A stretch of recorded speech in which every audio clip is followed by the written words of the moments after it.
South ఇండియాలోనే biggest sorry store మన Varahi silks మన విజయవాడ ఎంజీ రోడ్లో ప్రారంభం.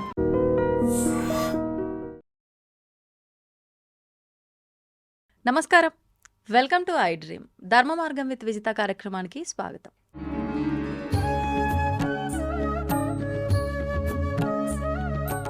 ప్రస్తుతం మనతో పాటు ఉన్నారు spiritual scientist, visionary spiritual leader, ఎన్నెన్నో దేశ విదేశాల్లో ఆధ్యాత్మిక కార్యక్రమాలు, గీతా ప్రవచనాలు ఇస్తూ ఉంటారు. దేశ విదేశాల్లో ఉన్న వాళ్ళందరికీ కూడా ఆన్లైన్లో కూడా గీతా ప్రవచనాలు, గీతా క్లాసెస్ చెప్తూ ఉంటారు. వారే గౌరంగా దర్శన్ దాస్ ప్రభుజీ. ఇప్పుడు వారితో మాట్లాడి మరిన్ని విషయాలు తెలుసుకుందాం. మనకున్న సందేహాలన్నింటినీ కూడా నివృత్తి చేసుకునే ప్రయత్నం చేద్దాం. హరే కృష్ణ ప్రభుజీ. హరే కృష్ణ ప్రభుజీ, ప్రస్తుతం చూస్తున్నాం, అంటే తీసుకునే ఆహారం ప్రభావితం చేస్తుందా, పరిస్థితులు ప్రభావితం చేస్తున్నాయా, ఏది కారణమైనప్పటికీ ఆలోచన విధానం మాత్రం చాలా నెగిటివ్గా ఉంటుందేమో అనిపిస్తుంది. అంటే ఎవరికి వాళ్ళం నేను కరెక్ట్గానే ఆలోచిస్తున్నా, నేను ఎదుటివారి విషయంలో కరెక్ట్గానే ప్రవర్తిస్తున్నా అనుకుంటున్నప్పటికీ ఈ విధానం అంతా చూస్తుంటే ఎక్కడో ఏదో జరుగుతోంది, ఇదంతా నెగిటివ్గా వెళ్తోంది అని అనిపిస్తూ ఉంటుంది. ఎందుకని ఇలా, అంటే నెగిటివ్ ఆలోచనలే ఎందుకు ఎక్కువగా ప్రభావితం చేస్తూ ఉంటాయి, ఎందుకు అంత ఈజీగా పాజిటివ్లోకి వెళ్ళలేకపోతూ ఉంటాము, దాని గురించి వివరి. అదొక చాయిస్ అండి. ఇప్పుడు తెలియక చాలామంది తప్పు చేస్తూ ఉంటారు. నెగిటివ్ పనులు, నెగిటివ్ థాట్స్ అన్ని తెలియక కొన్ని వస్తుంటాయి. కానీ చాలామంది తెలిసి కూడా తప్పు చేస్తూ ఉంటారు. అంటే అజ్ఞానం చేసే తప్పులకు కారణం కాకపోవచ్చండి. జ్ఞానం ఉన్నవాళ్ళు కూడా తెలిసి తెలిసి తప్పులు చేస్తూ ఉంటారు.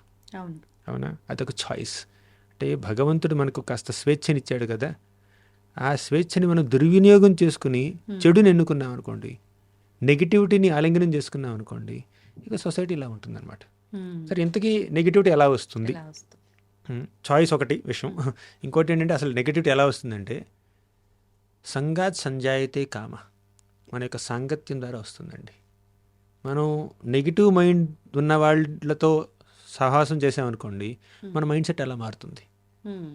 నెగిటివ్ వాతావరణంలోకి వెళ్ళామనుకోండి, మైండ్ సెట్ అలా మారుతుంది. ఇప్పుడు గుళ్ళోకి వెళ్తే అక్కడ ఉన్నటువంటి ఆ ప్రాంగణం యొక్క వాతావరణం మనలో ఒక మంచి ఆలోచనని తీసుకొస్తుంది. కానీ పబ్లోకి వెళ్ళారనుకోండి, అక్కడ ఇంకో వాతావరణం ఉంటుంది. ఒక సినిమా థియేటర్లోకి వెళ్తే అక్కడ ఇంకో వాతావరణం ఉంటుంది. అలాగే ఒక షాపింగ్ మాల్కి వెళ్తే అక్కడ ఒక వాతావరణం ఉంటుంది. అంటే ఈ ప్రపంచంలో ఉన్నంత వరకు మనల్ని మనం మెయింటైన్ చేసుకోవడం కోసం ఎన్నెన్నో వాతావరణాల్లోకి వెళ్లాల్సి వస్తుంది.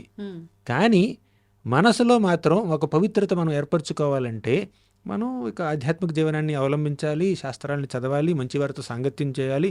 అప్పుడు బయట ఉన్న నెగిటివిటీ మనల్ని ప్రభావితం చేయకుండా ఉంటుంది. ఇమ్యూనిటీ పవర్ ఉండాలి మనకి. డాక్టర్ పేషెంట్ని పుట్టుకునే ముందు గ్లౌజులు, మాస్కులు వేసుకోవాలి. అలాగే మనం కూడా నెగిటివ్ వాతావరణంలోకి వెళ్లే ముందు మనసులో పాజిటివిటీని నింపుకోవాలి. అప్పుడే నెగిటివిటీ నుంచి ఎఫెక్ట్ అవ్వకుండా ఉంటాం. అసలు నెగిటివిటీ ఎక్కడి నుంచి వస్తుంది? ఈ బయట నెగిటివ్ వాతావరణం నుంచి వస్తుంది, మనలోకి వస్తుంది. అది మనలోకి రాకుండా ఉండాలంటే మనం నిండి ఉండాలి. మనం ఒక ఎంటీ గ్లాస్లో వెళ్ళామనుకోండి, ఆ నెగిటివిటీ లోపలికి వస్తుంది. మన గ్లాస్లో పాజిటివిటీ నింపుకుని వెళ్ళామనుకోండి, ఇక నెగిటివిటీకి ప్లేస్ లేదు, చోటు లేదు. పాజిటివిటీ మనలో నింపుకోవడం అంటే ఒక రకంగా జ్ఞానాన్ని పెంచుకోవడం.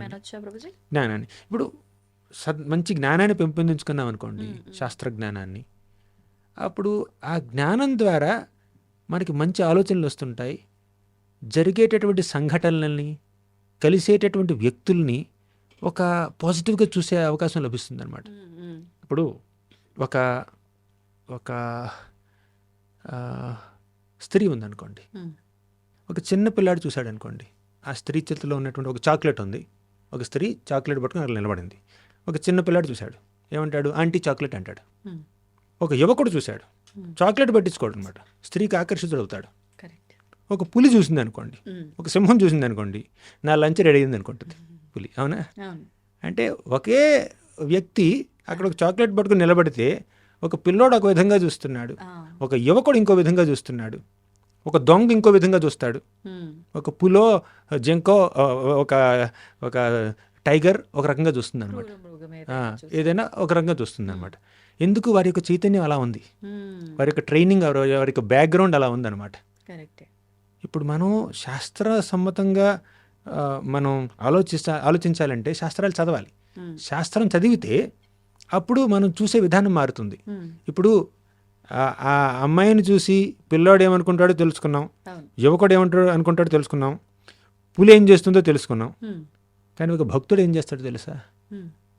ఇక్కడున్నది ఒక ఆత్మ, ఇక్కడున్నది భగవంతుడి యొక్క బిడ్డ, ఒక భగవంతుడి యొక్క అంశ ఇక్కడుంది. కాకపోతే ఈ భౌతిక జగత్తులో, ఈ భౌతిక శరీరంలో ఇలా కష్టాలు పడుతుంది అని జాలి కలుగుతుందండి భక్తులకి.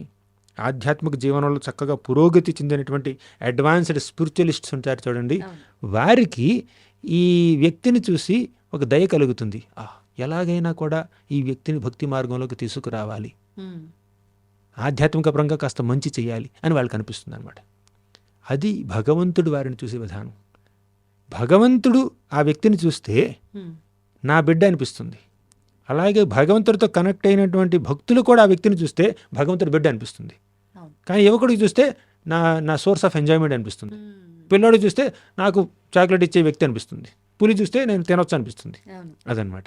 అంటే మన యొక్క చైతన్యం అది మనకి శాస్త్రాల ద్వారా, భక్తుల ద్వారా మన మనసులో ఒక పవిత్రత ఏర్పడుతుంది. అప్పుడు మన పెర్సెప్షన్, మనం ఈ ప్రపంచాన్ని చూసే తీరు మారుతుంది అనమాట. ప్రభుజీ, ప్రస్తుత విధానంలో ఇప్పుడు మీరు ఒక ఉదాహరణ, ఒక వ్యక్తిని తీసుకొని ఇన్ని రకాలుగా మనం భావిస్తున్నాము అని చెప్పిందే గనక తీసుకుంటే, ఒక వ్యక్తి ఒకరికి మంచి అవుతారు, ఒకరికి చెడు అవుతారు. నేను ఒక వ్యక్తికి చాలా సన్నిహితంగా, వీళ్ళు ఇంకా నా వెల్విషర్ అన్నట్లుగా భావిస్తారు. మరొకరు చూస్తే నన్ను శత్రువుగా భావిస్తారు. అంటే అది వాళ్ళ ఆలోచన విధానాన్ని బట్ట, లేకపోతే నా బిహేవియర్ వాళ్ళ విషయంలో అలా రెండు ఉంటాయి. రెండు పాసిబిలిటీస్ ఉంటాయి. ఓకే, మీరు కొంతమందిని ప్రేమిస్తారు, కొంతమందిని ప్రేమించలేకపోవచ్చు. మీరు ఎవరినైతే ప్రేమించట్లేదో, ఏదో ఒక కారణం కావచ్చు, మీకుండే రీజన్స్ మీకుంటాయి. మీరు ఎవరినైతే ప్రేమించట్లేదో, ఎవరినైతే ఒక సరైన భావనతో చూడలేకపోతున్నారో, వాళ్ళు కూడా మిమ్మల్ని అదే భావనతో చూస్తారు. Okay okay. ఇంకొకటి ఏమిటంటే, మీరు వారి పట్ల సద్భావన కలిగి ఉన్నా కూడా వారి మనసులో చెడుంది అనుకోండి, వారు మిమ్మల్ని చెడుగానే చూస్తారు. కాంబినేషన్ అనమాట. ఎవరు అమాయకులు కాదండి ప్రపంచంలో, అంతే, ఎవరికి ఉండేది వాళ్ళకి ఉంటుంది. అవును. ఈ విధంగా చూస్తే ప్రతి ఒక్కరికి ఎవరో ఒకరు శత్రువు. అది మన ప్రమేయం ఉన్నా లేకపోయినా ఖచ్చితంగా భక్తులకి తప్ప. భక్తులకి తప్ప. యుధిష్ఠిర మహారాజు ఉన్నాడు, ధర్మరాజు, అజాత శత్రువు. ప్రహ్లాదుడు ఉన్నాడు, తనని చంపడానికి హిరణ్యకశిపుడు కొన్ని వెయ్యి రకాలుగా ప్రయత్నించినా కూడా ప్రహ్లాదుడికి హిరణ్యకశిపుడు అంటే ఇసుమంత ద్వేషం కూడా లేదండి. తన తండ్రిని ఏనాడు ద్వేషించలేదు, ఏనాడు దూషించలేదు. వ్యతిరేకించాడు కానీ దూషించలేదు, అగౌరవపరచలేదు. He disagreed but he did not disrespect. Disrespect చేయకుండా డిజగ్రీ చేయొచ్చు మనం. అంటే ఏకీభవించకపోవచ్చు కానీ అగౌరవపరచకూడదు. కానీ నరసింహస్వామి హిరణ్యకశిపుడిని చంపిన తర్వాత ప్రహ్లాదుడు నమస్కరించాడు, స్వామి నా యొక్క తండ్రికి కాస్త నీ యొక్క కృపని చూపించు, కాస్త ముక్తిని ప్రసాదించు. ఏదో నీ మీద కోపంతో నా మీద కోప్పడుతూ నన్ను నాశనం చేయడానికి ప్రయత్నించాడు, నువ్వు అతన్ని నాశనం చేశావు, కానీ ఆత్మశాశ్వతం కదా, ఆత్మ మీద కాస్త అనుగ్రహం చూపించని వేడుకున్నాడు. అంటే మిమ్మల్ని చంపడానికి 100 రకాలుగా ప్రయత్నించిన వ్యక్తి గురించి మీరు ప్రార్థిస్తున్నారు భగవంతుణ్ణి, వారి పట్ల అనుగ్రహం చూపించమని. అదండి భక్తులు. అమ్మో, ఇది ప్రహ్లాదుడికి సాధ్యమైంది కానీ ఈ సామాన్య మనుషులకైతే సాధ్యం కాదు ప్రభు. అంతే, మనం భక్తి మార్గాన్ని ఆచరిస్తే మనకు కూడా సాధ్యం అవుతుంది. మీకు అవుతుంది, నాకు అవుతుంది, ఇక్కడ ఉన్న వాళ్ళందరికీ అవుతుంది అనమాట. దానికి భక్తేనండి. ఏ గుణం, ఏ మంచి గుణం మనలో రావాలన్నా కూడా భక్తి మార్గాన్ని ఆచరించాలి. యస్యాస్తి భక్తిర్భగవత్య కించన సర్వైర్గుణైస్తత్ర సమాసతే సురాః హరా అభక్తస్య కుతో మహద్గుణ మనోరథేన సతి ధావతో బహి. ఇది కూడా ప్రహ్లాదుడే చెప్పాడు ఈ మాట. ఏమన్నాడంటే, యస్యాస్తి భక్తిర్భగవత్య కించన, ఎవరైతే భగవంతుడికి అకించన భక్తి చేస్తారో, అకించన భక్తి అంటే ఏంటో తెలుసా? నిస్వార్థమైన భక్తి. ఒక కొబ్బరికాయ కొట్టి కారు కావాలి, బంగాళా కావాలి అనుకోవడం కాదండి భక్తి అంటే.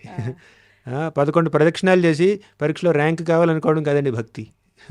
లేదంటే ఒక అరటిపండు పెట్టో, లేదంటే ఒక వ్రతం చేసో, ఒకరోజు ఉపవాసం ఉండో, నాకు ప్రమోషన్ కావాలి, లాటరీ పేలాలి అంటే అది కాదండి భక్తి. అది సకామ భక్తి అంటారు, స్వార్థపూరితమైనటువంటి భక్తి.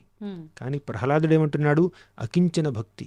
యస్యాస్తి భక్తిర్భగవత్యకించన, నిస్వార్థంగా భగవంతుడి నుంచి ఏ రకమైనటువంటి భౌతిక విషయాల్ని సుఖాల్ని ఆశించకుండా కేవలం ఆయన పట్ల ప్రేమతో మనం ఆయన సేవిస్తే ఓకే.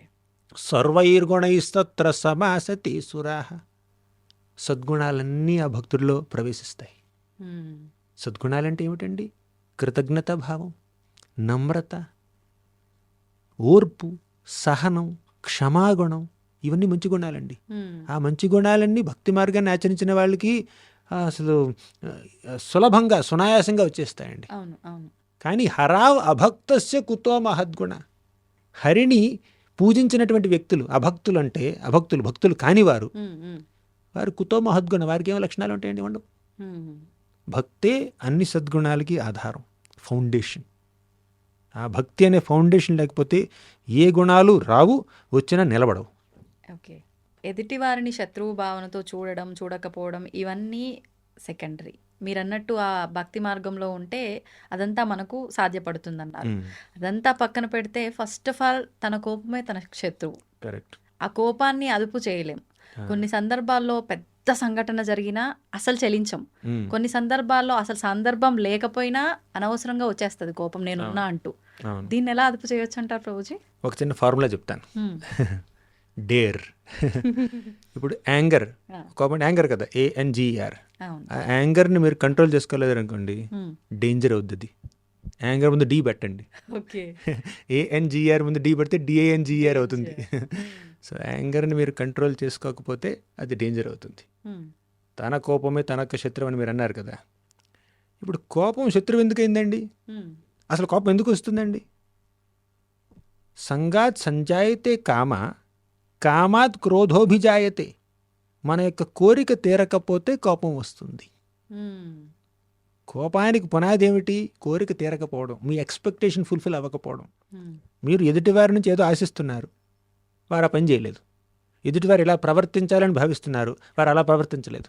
ఈ సమయానికి ఇది జరగాలనుకుంటున్నారు, జరగలేదు. అంటే మీ ఎక్స్పెక్టేషన్ ఫుల్ఫిల్ అవ్వలేదు, కోపం వచ్చింది. అదే కోపానికి బేస్. ఇప్పుడు ఈ యాంగర్ డేంజర్గా మారకుండా ఉండాలంటే మనం డేర్ చేయాలి. డేరింగ్ అంటే ఏంటి తెలుసా? డేర్. D అంటే డిలే. మనసులో ఆ కోపం వచ్చిన వెంటనే వ్యక్తపరచకండి. మీరేదో ఎవరో పని చేశారు, కోపం వచ్చింది మనసులో. కోపం రాగానే తిడతాం, కొట్టొచ్చు కొంతమంది.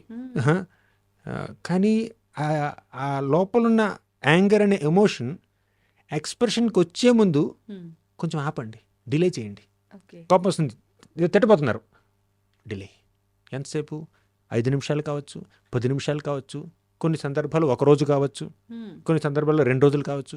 కోపం వచ్చిందండి, ఎవరో ఏదో చేశారు, వారికి మెయిల్ చేశారు, స్ట్రాంగ్ మెయిల్ రాదని చెప్పి మెయిల్ రాశారు. వెంటనే రాయకండి, 10 నిమిషాలు ఆగి రాయండి, 1 గంట ఆగి రాయండి, రేపు రాద్దాం అనుకోండి.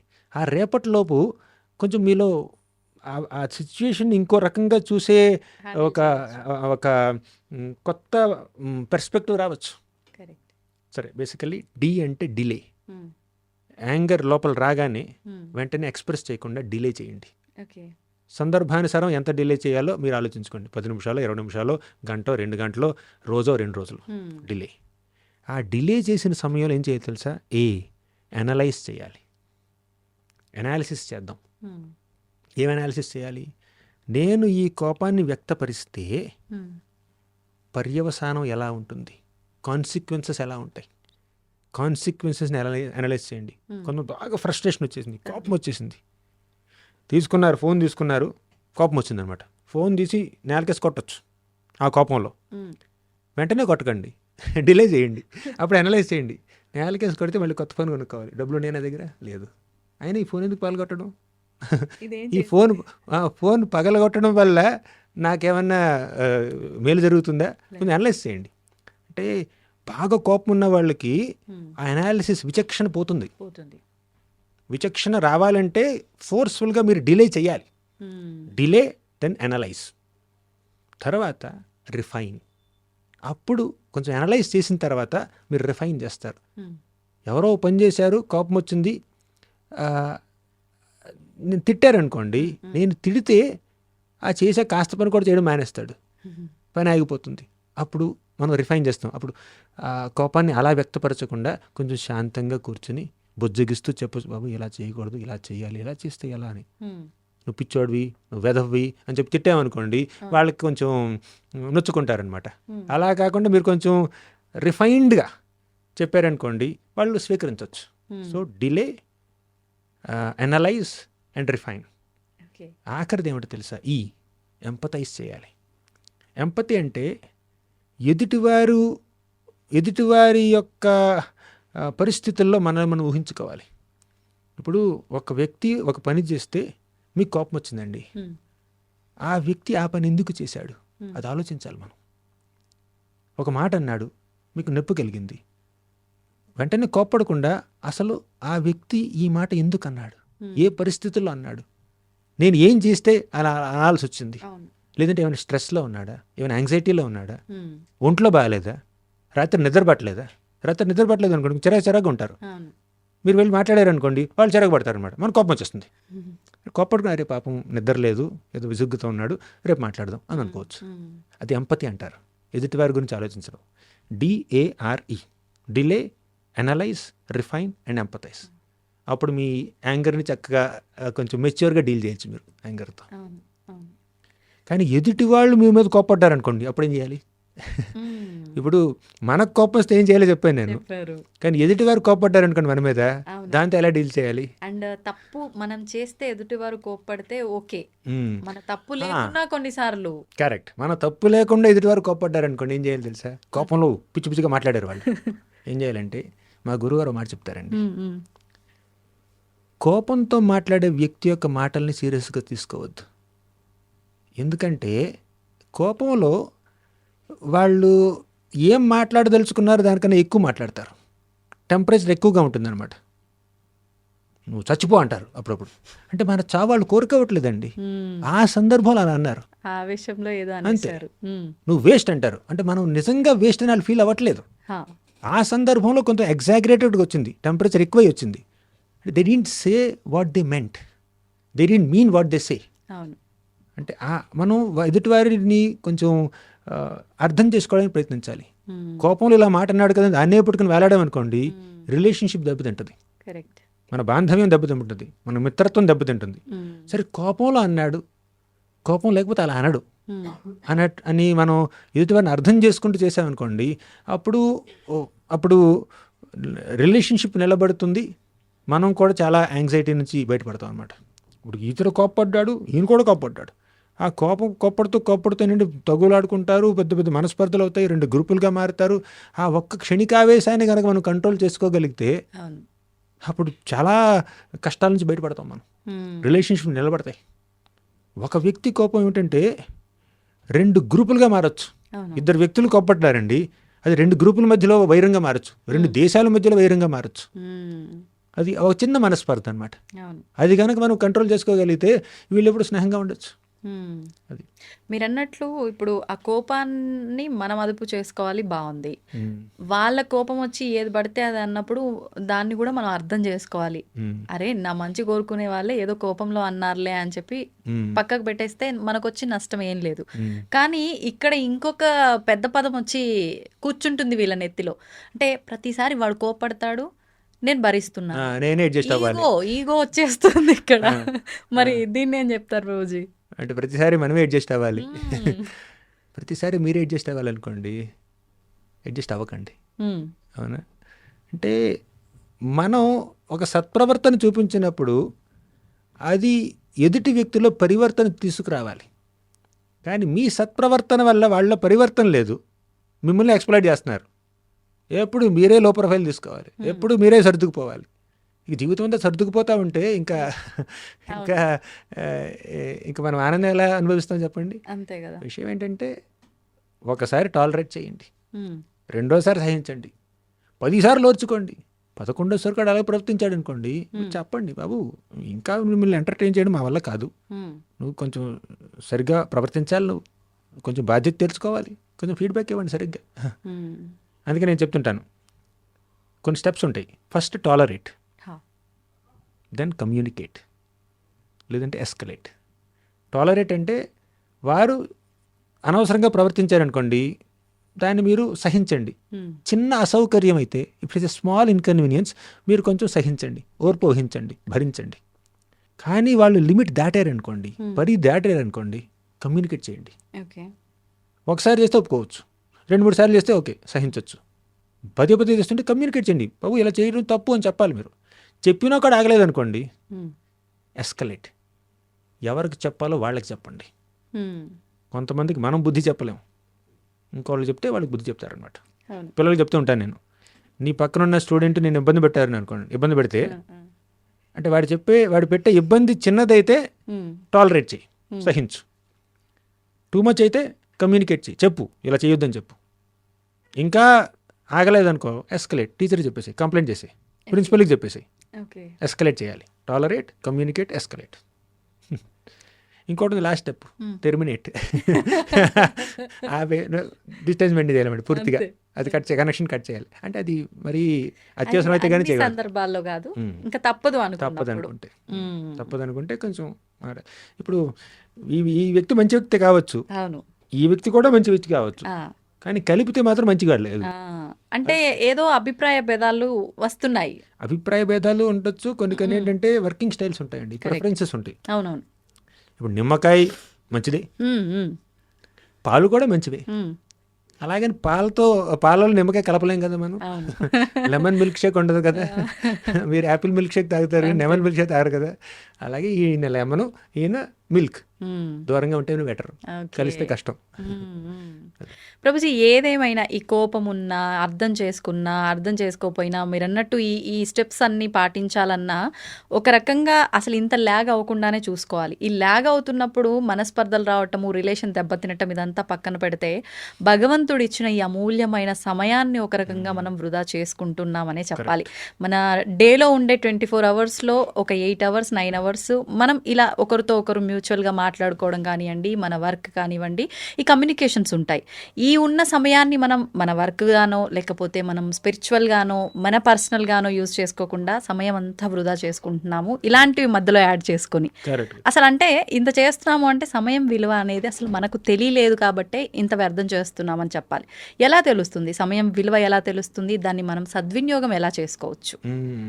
చాణక్య పండితుడు అనుకుంటా, ఆయన ఏమంటారంటే, ఒక క్షణం వృధా అయితే కొన్ని కోట్ల వరహాలు ఇచ్చినా కూడా నువ్వు కొనలేవు మళ్ళీ. ఇప్పుడు ఈరోజు మధ్యాహ్నం 4:30 అయింది, 4:31 అయిపోయింది అనుకోండి, ఆ 4:30 అనేటటువంటి ఆ క్షణం మళ్ళీ రాదు. కోట్లు ఇచ్చినా రాదు. వీరింత బంగారం ఇచ్చినా, బంగారం కొండ ఇచ్చినా కూడా మళ్ళీ రాదు. సమయం పోతే అంతే. భగవంతుడు మనకి కొద్ది సమయాన్ని ఇచ్చాడు. ముఖ్యంగా కలియుగంలో మనకి ఆయుష్ చాలా తక్కువ అండి, 100 సంవత్సరాలకు పరిమితం. ఆ 100 కూడా టచ్ అయ్యేవాళ్ళు చాలా తక్కువ మంది ఉంటారు.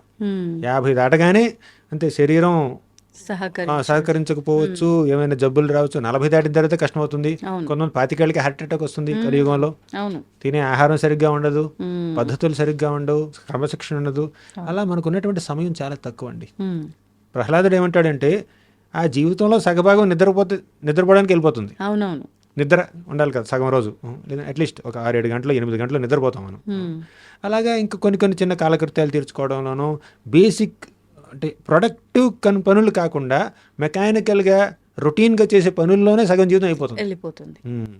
ఇంకా కాస్త సగభాగాన్ని కూడా మనం ఎఫెక్టివ్గా వినియోగించలేదనుకోండి, మనం మానవ జీవితాన్ని నిరర్ధకం చేసుకుంటున్నట్టు, సార్థకం చేసుకోవట్లేదు. ఆ కాస్త సమయాన్ని మనం, ఇంకొకటి ఏంటంటే వృత్తి ధర్మాలు ఉంటాయి జీవితంలో. చాలా వరకు మీ యొక్క వృత్తి ధర్మాల్ని అనుసరించి జీవనోపాధిని సంపాదించుకోవడంలో వెళ్ళిపోతుందండి. ఇప్పుడు జీవనోపాధి సంపాదించుకోవడంలో సగం జీవితం వెళ్ళిపోతే ఇప్పుడు జీవించేది ఎప్పుడు? అంటే డబ్బు సంపాదిస్తున్నాం ఎందుకు? సరిగ్గా జీవించడానికి. డబ్బు సంపాదనలోనే వెళ్ళిపోతుంది జీవితం అంతా, ఇంకా జీవించేది ఎప్పుడండి? కొంతమంది ఏమిటంటే వాళ్ళు జాబ్ చేస్తున్నప్పుడే ఒక సాటిస్ఫాక్షన్ పొందుతారనమాట, అది ఓకే.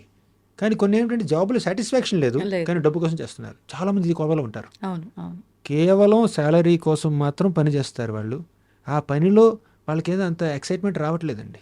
కొంతమంది ఉంటారు క్రియేటివ్ పనులు ఉంటాయి, దాంట్లో ఆ పనిలోనే వాళ్ళు ఎంతో ఆనందాన్ని పొందుతున్నారు. అవును. ఏదో ఒక మెంటల్, అది వాళ్ళ ప్యాషన్గా ఉన్నప్పుడు. అదే వాళ్ళ ప్యాషన్గా ఉన్నప్పుడు. మ్మ్. కానీ వాళ్ళ ప్యాషన్ని పెర్స్యూ చేసేటటువంటి అవకాశం అందరికీ రాదండి. మ్మ్. ఇక ఇదే అవకాశం, ఇది ఈ అవకాశం వస్తే ఆ అవకాశంతో వెళ్ళిపోతారు. ప్రస్తుతానికి ఇదే నా యొక్క జీవనోపాధి, ఇదే చేయాలి, ఇంట్రెస్ట్ ఉన్నా లేకపోయినా చేయాల్సి వస్తుంది. ఇప్పుడు వీటన్నింటిలో just do the needful to maintain your body and soul together.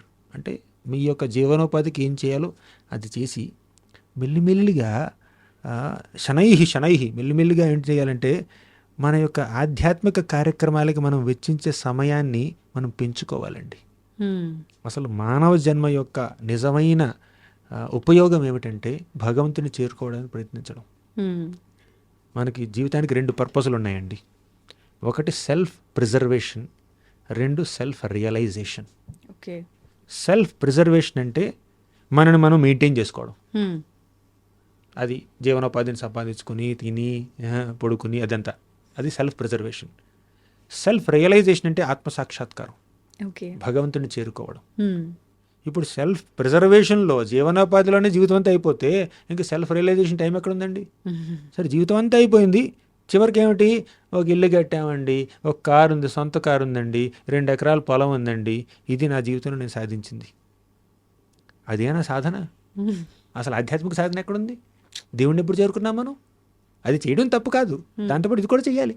అయ్యో, రోజు నిత్యం దీపం పెడుతున్నానండి, అప్పుడప్పుడు గుడికి వెళ్ళొస్తున్నాను కదండి, ఎక్కడ లేదు ఆధ్యాత్మిక సాధన. సరిపోతుందా? మ్మ్. అదేనా? అదే చాలా- అనుకుంటున్నాము. ఇప్పుడు 35% వచ్చిందండి, వచ్చింది కదండి. 6వ తరగతి నుంచి 7వ తరగతి ప్రమోషన్ వస్తుంది కదండి. అరే 70% కూడా రావచ్చు, ఆ. 90% కూడా ఆ ఆప్షన్ కూడా ఉంది, మ్మ్. 100% కూడా ఆప్షన్ ఉంది. నువ్వు 35% కిందకి ఆగిపోవాలి. మ్మ్. ఇక్కడ విషయం ఏమిటంటే వాళ్ళు పెట్టే దీపం కానీ, మ్మ్. వాళ్ళు వెగిరించే అగరబత్తి కానీ, అది కనీసం 35% అన్నా ఉందా అనేది క్వశ్చన్ అండి. ఓకే. అవునా?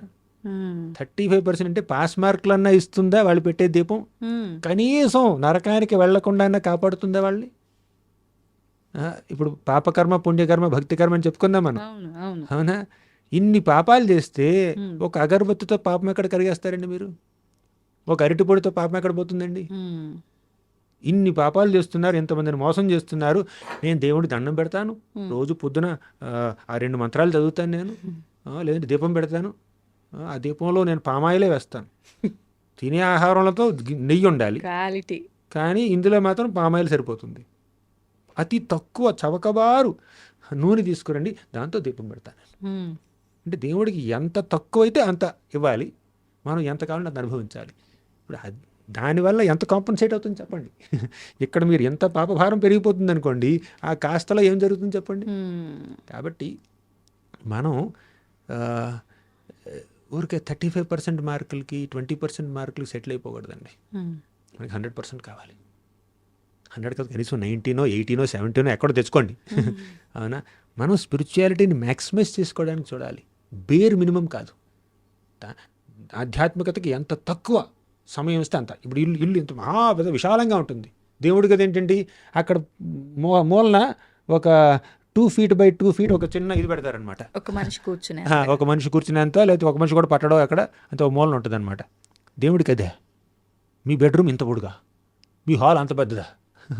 చాలామంది గృహస్థులు ఏమిటంటే ఇది మా ఇల్లు అని అనరండి. నేను అమెరికాలో చూసినా కూడా, ఆస్ట్రేలియాలో చూసినా పెద్ద పెద్ద ఇళ్ళు ఉంటాయి, వాళ్ళ ఇళ్ళని వారు మా ఇల్లు అని ఎప్పుడు అనరండి. మ్మ్. ఇది రాధా గోవిందుల యొక్క మందిరం మేము ఉంటున్నాం. అమెరికాలో ఉన్న డివోటీస్ అండి, ఆహా. ఆస్ట్రేలియాలో ఉన్న డివోటీస్, సింగపూర్లో ఉన్న డివోటీస్, ఆ. యూకేలో ఉన్న డివోటీస్. ఈ కంట్రీస్కి వెళ్తే అక్కడ మా భక్తులు ఉన్నారు, ఆ. ఇస్కాన్కి సంబంధించిన భక్తులు. ప్రతి సంవత్సరం వెళ్తూ ఉంటాను. అక్కడ ఏమిటంటే ఇన్విటేషన్ ఇచ్చారనమాట, ఈ ప్రవచనాలు ఇవ్వాలని చెప్పి. 2-3 నెలలు అలా తిరుగుతూ ఉంటాను నేను. అందులో ఒక ప్లేస్లో అట్లాంటాలో ఎక్కడ ఏ లెక్చర్ అనేది రాశారనమాట. చూస్తే రాధా గోవింద మందిరం, రాధా శ్యామసుందర్ మందిరం అంటే, అట్లాంటాలో ఇన్ని టెంపుల్స్ ఉన్నాయి అనిపించింది. అవి టెంపుల్స్ కాదండి, ఇళ్ళు. అక్కడికి వెళ్ళాక మీకు తెలిసి భక్తులుండే ఇళ్ళు అనమాట. ఆ ఇంటిని వారు ఆ ఇంటికి అనుకోవట్లేదు. ఫలానా వాళ్ళు ఇల్లు అని రాస్తారు కదా, ఫలానా వాళ్ళ ఇంట్లో ప్రవచనం, ఈ 100 మంది వస్తున్నారు, 200 మంది వస్తున్నారు, ఇక్కడ ఫలానా వ్యక్తి ప్రవచనం ఇస్తున్నాడు అని ఒక అడ్వర్టైజ్మెంట్ ఉంటుంది. కానీ వాళ్ళు వారి ఇల్లుని రాధా గోవింద మందిరం అంటున్నారు, ఎందుకంటే రాధా గోవిందుల విగ్రహాలు కూడా ఉన్నాయి కాబట్టి. రాధా శ్యామసుందరుల విగ్రహాలు అక్కడ ఉన్నాయి కాబట్టి. హ్మ్. ఇంకో ఇల్లు పేరేంటి, జగన్నాథ నివాసం. ఎందుకంటే జగన్నాథ్, బలదేవ్, సుభద్ర వాళ్ళు ఉన్నారు అక్కడ. ఆహా. అంటే ఈ భక్తులు ఏం చేస్తున్నారండి, వారి యొక్క విద్యుత్ ధర్మాలను నిర్వహిస్తున్నారు, సంపాదిస్తున్నారు, అవును. పిల్లల్ని పోషిస్తున్నారు. కానీ పిల్లల్ని ఏమనుకుంటున్నారు, వీళ్ళందరూ భగవంతుడి యొక్క బిడ్డలు, హ్మ్. ఈ బిడ్డల్ని భగవంతుడు నా కేర్లో పెట్టాడు, వాళ్ళని నేను కేర్ తీసుకుంటున్నాను, ఇది ఒక వైష్ణవ సేవ హ్మ్. అనుకుంటున్నారు. దేవుడు నన్ను ఈ ఉద్యోగంలో పెట్టాడనమాట. ఆ. ఈ ఉద్యోగం ద్వారా నాకు వస్తే డబ్బుని ఇస్తున్నాడు, ఆ డబ్బుని నేను ఆయన సేవకు వినియోగించాలి, హ్మ్. ఆయన భక్తులకు వినియోగించాలి అన్నటువంటి భావనతో వాళ్ళ యొక్క గృహస్థ ధర్మాన్ని వారు పాటిస్తున్నారండి. హ్మ్. డబ్బు సంపాదిస్తున్నారు, సొసైటీలో పేరు ప్రతిష్టలు ఉన్నాయి, కానీ వాళ్ళు భక్తులుగా నివసిస్తున్నారు కానీ కేవలం భౌతికవాదులుగా నివసించట్లేదు. అలా ఉండాలండి మన జీవనం. అప్పుడేమిటి తెలుసా, మనం సెల్ఫ్ ప్రిజర్వేషన్, సెల్ఫ్ రియలైజేషన్ ఉన్నాం కదా, ఆ రెండిట్లో తేడా ఉండదు, రెండు ఒకటైపోద్ది. ఓకే. ఈ రెండు ఒకటే. ఈ మెటీరియల్ లైఫ్, స్పిరిచువల్ లైఫ్ వేరు కాదు. Hmm. Spiritual life, material life ఒకటైపోద్ది. ఎందుకంటే భక్తులు మెటీరియల్ లైఫ్లో ఏం చేసినా కూడా అది భగవంతుడు కనెక్ట్ చేస్తున్నారు. ఆ. యత్ కరోషి యదశ్నాసి యజ్జుహోషి దదాసి యత్ యత్ తపస్యసి కౌంతేయ తత్కురుష్వమదర్పణం అన్నాడు కృష్ణుడు హ్మ్. భగవద్గీత 9వ అధ్యాయం 27వ శ్లోకంలో. నువ్వు ఏం చేసినా కూడా నా కోసం చెయ్యి. నువ్వు తిన్నా, పడుకున్నా, పని చేసినా అదంతా నా కోసం చెయ్యి. హ్మ్. మనం చేసే పనులు ఏవి ఆపాల్సిన అవసరం లేదు. మన యొక్క విద్యుక్త ధర్మాల్ని మనం ఉల్లంఘించాల్సిన అవసరం ఏమాత్రం లేదు. మన యొక్క కుటుంబాన్ని విడిచిపెట్టాల్సిన అవసరం లేదు. నాలాగా గుండు చేసుకుని కాషాయం కట్టాల్సిన అవసరం లేదండి ఎవరికి. నాకు ఇది ఇష్టం, నేను ఇలా చేశాను అనమాట. మాలాంటి వాళ్ళు మైనారిటీ ఎప్పుడు. మేము ఎప్పుడు మైనారిటీ. సృష్టి ప్రారంభం నుంచి ఇప్పటి వరకు మేము మైనారిటీ. ఓకేనా. సాధువులు తక్కువ ఉంటారు. జనరల్ మెయిన్ స్ట్రీమ్ సొసైటీలో గ్రస్త జీవనం గడిపే వాళ్ళు చాలామంది ఉంటారు. వాళ్ళల్లో మహాభక్తులు ఎంతోమంది ఉన్నారండి. అంబరీష్ మహారాజు ఉన్నాడు, చక్రవర్తి. యుధిష్ఠిర మహారాజు, భరత మహారాజు, హ్మ్. పృథు మహారాజు, తర్వాత ప్రహ్లాద్ మహారాజు, ధ్రువ మహారాజు, వీళ్ళందరూ మహారాజులు. అవును. సాధారణ గృహస్థులు కాదండి. వారు కొన్ని పెద్ద పెద్ద సామ్రాజ్యాలకు అధినేతలు. వారు వారి భక్తి మార్గాన్ని ఆచరిస్తున్నారు, హ్మ్. వారి యొక్క వ్యక్తిత్వ ధర్మాల్ని కూడా నిర్వహిస్తున్నారు. అవును. సో సమయాన్ని రెండింటికి వాడాలి. సమయం మొత్తం దీనికోసమే వాడేస్తే ఇంక ఇదేం చేస్తాం. ఇప్పుడు చిన్నపిల్లలు ఉన్నారండి, 6th స్టాండర్డ్ 8th స్టాండర్డ్, వాళ్ళు కూడా కొన్ని ప్రదేశాల్లో హ్మ్. 16 మాలలు జపం చేస్తున్నారు. హరే కృష్ణ మహామంత్రం చూడండి, హ్మ్. ఒక 108 సార్లు జపిస్తే ఒక మాల అవుతుంది. ఓకే. అలా 16 రౌండ్లు చేస్తున్నారు వాళ్ళు. అంటే 16 × 108 సార్లు జపం చేస్తున్నారు. అలా చేయడానికి 2 గంటలు పడుతుందండి దాదాపు. కంటిన్యూస్ గా చేయాలా ప్రభుజీ? పొద్దున వీలున్నప్పుడు 8, మధ్యాహ్నం 8, అలా అలా అనమాట. ఓకే. ఎలాగంటే అలా కంటిన్యూ చేస్తే మంచిదే. లేదంటే మీరు పొద్దున ఒక అరగంట, మధ్యాహ్నం ఒక అరగంట, సాయంత్రం ఒక అరగంట అలా చేసినా ఓకే. కానీ ఈ పిల్లలు, చిన్న చిన్న పిల్లలు, 6th standard 8th standard 9th standard చదివే పిల్లలు, వాళ్ళు కూడా 16 మాలలు చేస్తున్నారండి. హ్మ్. పరీక్షలో మంచి ర్యాంకులు వస్తున్నాయి, హ్మ్. ఎక్స్ట్రా కరికులర్ యాక్టివిటీస్లో పాల్గొంటున్నారు. ఎందుకంటే మనం ఆధ్యాత్మిక కార్యక్రమాలు చేసామనుకోండి, హ్మ్. మనలో ఒక ఏకాగ్రత పెరుగుతుంది, సమయం వృధా చేసేటటువంటి ఇంక్లినేషన్ పోతుంది, అవ్యర్థ కాలత్వం అనే క్వాలిటీ మనలో వచ్చేస్తుంది ఆటోమేటిక్గా. ఇప్పుడు నేను మా కాలేజీలో ఉన్నప్పుడు, ఇప్పుడు 2005 ఓకే. ఫస్ట్ ఈ ఇస్కాన్ కనెక్ట్ అయ్యాను. ఇస్కాన్ దగ్గరికి వచ్చాను అనమాట. ఓ. ఇస్కాన్తో కొంచెం కనెక్ట్ అయ్యాను. ఈ జపం స్టార్ట్ చేశాను. 2006 నుంచి మెల్లిమెల్లిగా స్టార్ట్ చేశాను. నేను ఒక చాప్టర్ని అర్థం చేసుకోవడానికి నాకు 2 గంటలు పట్టింది అనుకోండి, హ్మ్. మా ఫ్రెండ్స్కి 3-4 గంటలు పడుతుంది. మ్మ్. ఎందుకు? హ్మ్. ప్రతిరోజు పొద్దున్న 2 గంటలు నేను జపం చేస్తాను, ఆ. ఈ హరికృష్ణ మహామంత్రం 16 రౌండ్లు. ఆ జపం చేయడంలో ఏకాగ్రతగా జపం చేయడానికి ప్రయత్నిస్తాను. హ్మ్. హ్మ్. చేస్తున్నాను నేను అనట్లేదు, ఎందుకంటే కష్టం, మనసు అటు ఇటు వెళ్ళిపోతుంది. ఇన్ని సంవత్సరాల నుంచి చేస్తున్నా కూడా మనసు అటు ఇటు వెళ్ళిపోతుంది. కానీ వెళ్ళిపోయినటువంటి మనసుని మళ్ళీ తీసుకొచ్చి మంత్రం మీద పెట్టడానికి ప్రయత్నం ఒకటి జరుగుతుందన్నమాట. ఓకే. ఆ ప్రయత్నమే ఏకాగ్రత అనమాట. ఆ ప్రయత్నం చేస్తున్నాం కాబట్టి పుస్తకం చదువుతున్నా కూడా, అకాడమిక్ బుక్స్ చదువుతున్నా కూడా మనసు అటు ఇటు వెళ్ళిపోతే మళ్ళీ తీసుకొచ్చి అందులో లగ్నం చేస్తాం అనమాట. హ్మ్. అది లేదనుకోండి, ఆ ఏకాగ్రత లేదనుకోండి, అటు ఇటు పరుగెత్తుతున్నటువంటి మనసుని తీసుకొచ్చి కాన్సన్ట్రేషన్ ఈ మనం చేసే పని మీద లగ్నం చేసేటటువంటి ప్రయత్నం మనం చేయలేదనుకోండి, టైం వేస్ట్ అవుతుంది. ఏకాగ్రత ఉందనుకోండి, ఒక పని గంటలు అయిపోతుంది. హ్మ్. ఏకాగ్రత లేదనుకోండి, అదే పని 3 గంటలు పడుతుంది, అక్కడ టైం వేస్ట్ అవుతుంది మనకి. అవును. గంట చేయాల్సిన పని 3 గంటలు చేసామనుకోండి, టైం వేస్ట్ అవుతుంది లేదా? అవుతుంది. మీరు ఎఫిషియన్సీ పెంచుకోవాలి, హ్మ్. మీ యొక్క ఎఫిషియన్సీ పెరగాలి. తక్కువ సమయంలో చాలా పని చేయొచ్చు, అవును. అవునా?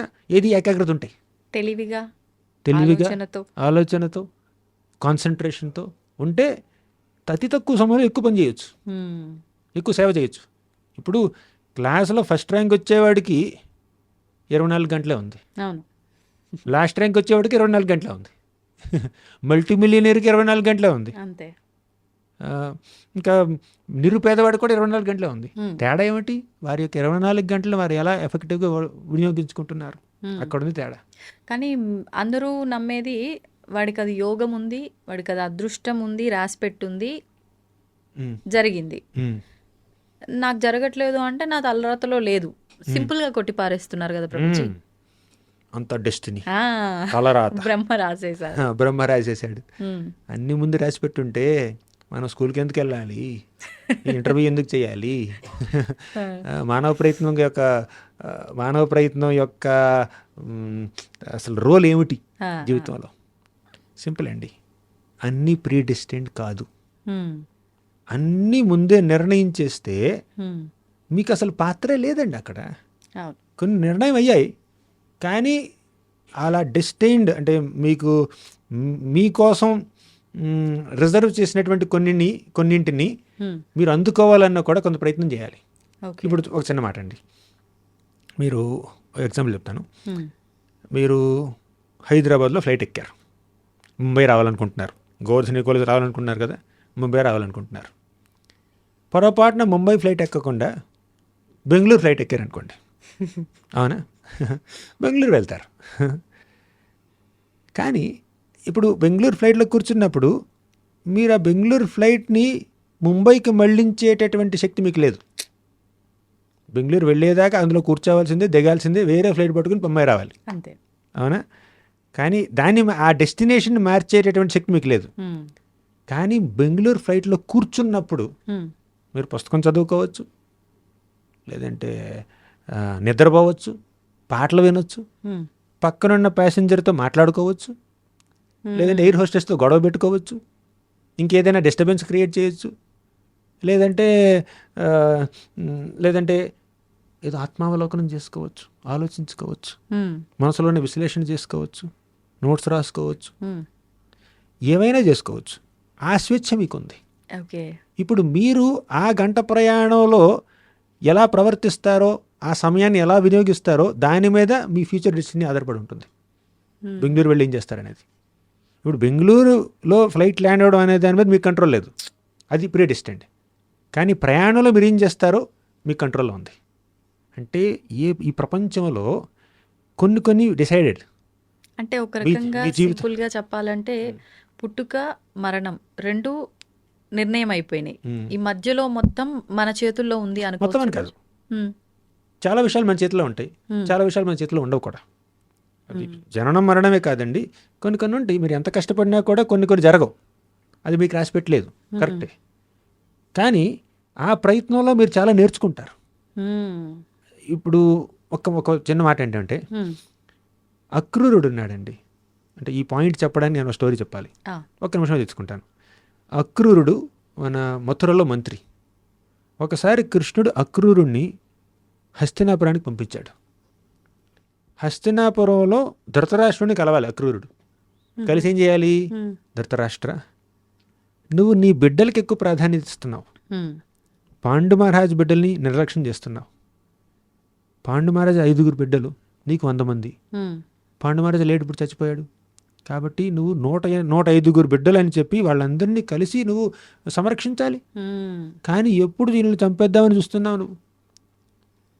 ఈ పక్షపాతం మంచిది కాదు. ఒక రాజు అంటే ప్రజలందరినీ సమానంగా చూడాలి. ఉమ్. నువ్వు నీ బిడ్డల్ని, నీ తమ్ముడు బిడ్డల్ని సమానంగా చూడట్లేదు, ప్రజలందరినీ నువ్వే సమానంగా చూస్తావు అవును. అని అక్రూరుడు మన ధృతరాష్ట్రుడితో చెప్పాడు. ఓకే. అప్పుడు ధృతరాష్ట్రుడు ఏమన్నాడు తెలుసా? అంతా తలరాత, అంతా తలరాత, ఇలా రాసి పెట్టుంది, ఏం చేస్తాం? నాకు నా బిడ్డ అంటే ప్రేమ, దుర్యోధనుడు అంటే అపారమైన ప్రేమ. ఉమ్. ఆ ప్రేమ వల్ల వాడు ఏం చేసినా కూడా నేను ఓకే అంటాను, అప్రూవల్ ఇచ్చేస్తాను. వస్తాడు, నాన్న నేను పాండవుల ఇంటికి నిప్పు పెడతాను, సరే పెట్టుకొని అని అంటాను నేను. ఏం చేస్తాం, అది నా తలరాత. ఇప్పుడు తలరాత, డెస్టినీ అనేది మీ డెసిషన్ యొక్క రిజల్ట్. అవును. కానీ మీ డెసిషన్నే డెస్టినీ అనడం తప్పు. మీ యొక్క నిర్ణయం మీ తలరాత కాదండి, ఆ నిర్ణయం యొక్క పరిణామం మీ తలరాత. అవునా? కానీ ధృతరాష్ట్రుడు ఏమంటున్నాడు, నా నిర్ణయం అంతా నా తలరాత అంటున్నాడు. అంటే దుర్యోధనుణ్ణి అదుపులో పెట్టవలసినటువంటి బాధ్యత, అదుపులో పెట్టే శక్తి, అధికారం, బాధ్యత ధృతరాష్ట్రుల్లో ఉన్నా కూడా చేయట్లేదు ఆ పని. చేయకుండా నా తలరాత అంటున్నాడు. ఆ తలరాత కాదండి, డెస్టినీ కాదు అది. అది డెసిషన్ తీసుకోకపోవడం. మీ యొక్క నిర్ణయం మీ యొక్క తలరాత కాదు.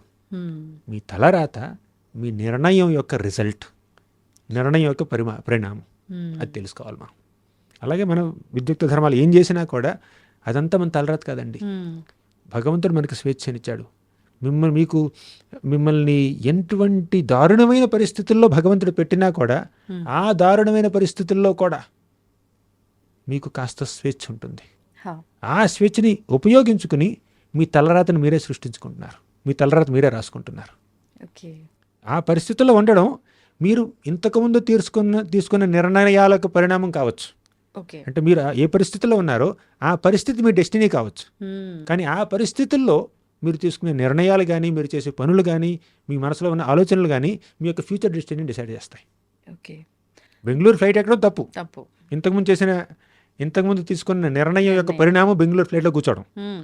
కానీ ఆ ఫ్లైట్లో మీరు ఏం చేస్తారో అది డెస్టినీ కాదు, అది మీ ఫ్యూచర్ డెస్టినీని క్రియేట్ చేస్తుంది.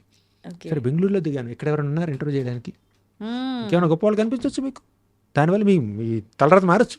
అవునా? డెస్టినీ మారుతుంది అంటారు కదా, అలా అనమాట. అంటే ఇది కూడా మన మంచికే, ఏం జరిగినా మన మంచికే అన్నట్లుగా భావించి జరిగిన దాన్ని మనం ఉపయోగించుకోగలగాలి పాజిటివ్గా. కరెక్ట్. ఇదైతే నాకు అర్థమైంది ప్రభుజీ, మీరు చెప్పిన ఉదాహరణను బట్టి. Perfect.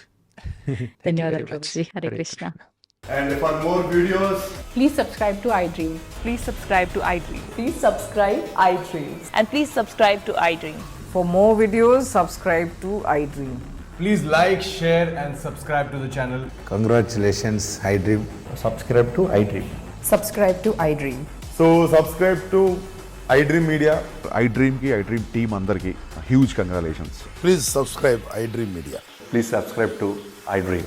Subscribe iDream. Please subscribe to iDream. iDream అంటే నా కళల ఛానల్ను సబ్స్క్రైబ్ చేసుకున్న నోరు తిరుగుతలేదు, మీరైతే గంట గుర్తు కొట్టండి. For more such videos, please subscribe to iDream. Subscribe to iDream. Please subscribe to iDream. Please subscribe iDream Media. Please do subscribe to iDream. Please subscribe to iDream Media. For best entertainment and information, please subscribe iDream. And don't forget to subscribe to iDream.